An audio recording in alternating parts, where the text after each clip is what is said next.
The Strait of Hormuz. Has Iran ever closed the world's most critical oil route? For over half a century, the Strait of Hormuz has served as the world's most vital energy corridor.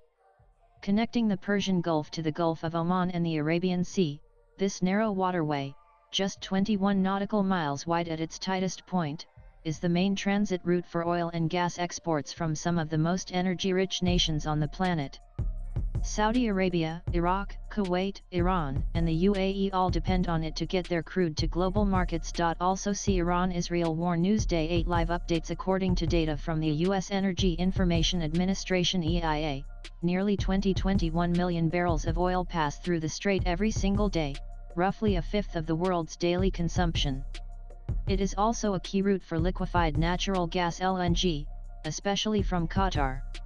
Any disruption here doesn't just rattle West Asia, it shakes energy markets across the globe. And yet, despite decades of political brinkmanship, proxy wars, sanctions, drone attacks and naval showdowns, the Strait of Hormuz has never once been fully shut in modern history. None of the most persistent myths about West Asia's conflicts is that Iran has previously blocked the Strait of Hormuz.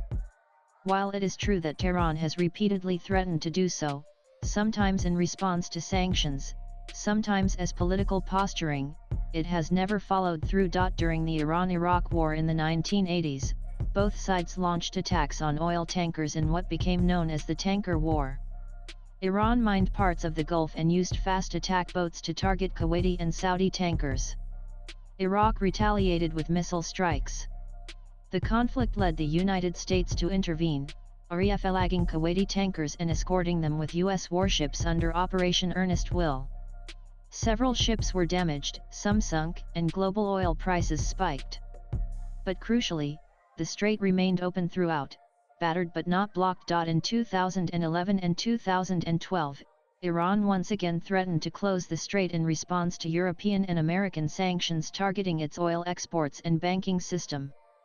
Senior Iranian officials, including then Vice President Mohammad Reza Rahimi, warned of a complete shutdown if oil sanctions were enforced.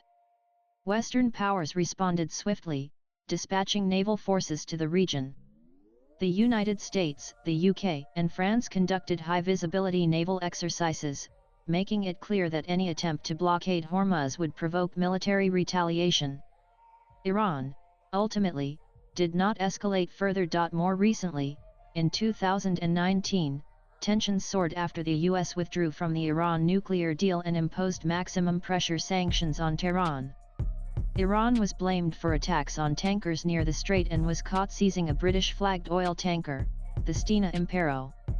A US surveillance drone was also shot down by Iranian forces. Once again, fears of closure gripped global markets. Yet even amid these flashpoints, the strait remained navigable. Iran's threats to block the strait have historically served as a geopolitical lever, a way to raise the stakes without firing the first shot. But a full closure has always been a risky gambit, not least because it would come at a huge cost to Iran itself. About 90% of Iran's oil exports also pass through the strait. Blocking it would strangle its own economy, already crippled by sanctions, and isolate it further. Moreover, the move would likely be interpreted as an act of war, giving the US and its allies legal and political justification for direct military intervention. With the US Navy's Fifth Fleet headquartered in Bahrain, any closure attempt would be met with overwhelming naval force. Diplomatic costs aside, Gulf countries such as the UAE and Saudi Arabia have also taken measures to reduce vulnerability by building overland pipelines that bypass Hormuz altogether. Though these pipelines don't eliminate dependence entirely, they offer partial mitigation. As a result, Iran's leadership, while often willing to provoke, threaten, or harass shipping, has historically stopped short of a full blockade. The Israel-Iran conflict in 2025 is distinct not because missiles are flying, they've flown before, but because of the scale, openness, and maritime dimension of the escalation. Three developments make this round far more volatile than previous flare-ups. Open and multi-site strikes on Iran's nuclear infrastructure. Israel has publicly acknowledged direct strikes on multiple key Iranian nuclear sites, including Natanz, Fordow, Isfahan, and Arak. These aren't isolated incidents or covert sabotage attempts. They are deliberate, declared military actions against some of the most protected and strategically vital components of Iran's nuclear program. This is a sharp departure from previous Israeli operations. In earlier years, Israel was widely believed to be behind cyber attacks like Stuxnet 2010, mysterious explosions at Natanz 2020, and the assassination of nuclear scientist Mohsen Fakhrizadeh 2020, but never formally admitted responsibility. Those were covert, plausibly deniable moves aimed at slowing Iran's nuclear progress without crossing into full-scale war. Record ballistic missile barrages deep into civilian areas. While Iran has previously launched missiles, including during escalations in 2024, this round was unprecedented in both scale and intensity. Iranian forces fired hundreds of ballistic missiles, including Sejal-class and newer variants, toward Jerusalem, Tel Aviv, and Beersheva. One missile landed on the grounds of Soroka Medical Center, injuring civilians. The combination of sheer volume, trajectory over densely populated areas, and civilian casualties represents a deliberate escalation meant to pressure the Israeli public. Israel publicly declaring Khomeini a wartime target in a major rhetorical escalation, Israel has shifted from opposing Iran's nuclear ambitions to directly targeting its top leadership. On June 19, Israeli Defense Minister Israel Katz explicitly declared that Khomeini cannot continue to exist, calling him a modern Hitler and blaming him for ordering missile strikes on Israeli civilian infrastructure. Complementing Katz's statement, a Reuters report quoted Israeli officials as saying that the June airstrikes were not just about dismantling Iran's nuclear and missile capabilities, but were also aimed at breaking the foundations of Khomeini's rule and weakening the regime's internal grip on power. This is the first time Israel has publicly identified Ayatollah Khomeini himself as part of its war objectives. Previous conflicts, even at their peak, focused on Iran's weapons programs or proxy forces. And even a temporary disruption to the flow of oil through Hormuz would have serious global repercussions. Energy markets are already jittery. A full blockade could send oil prices soaring past $120,130 per barrel within days.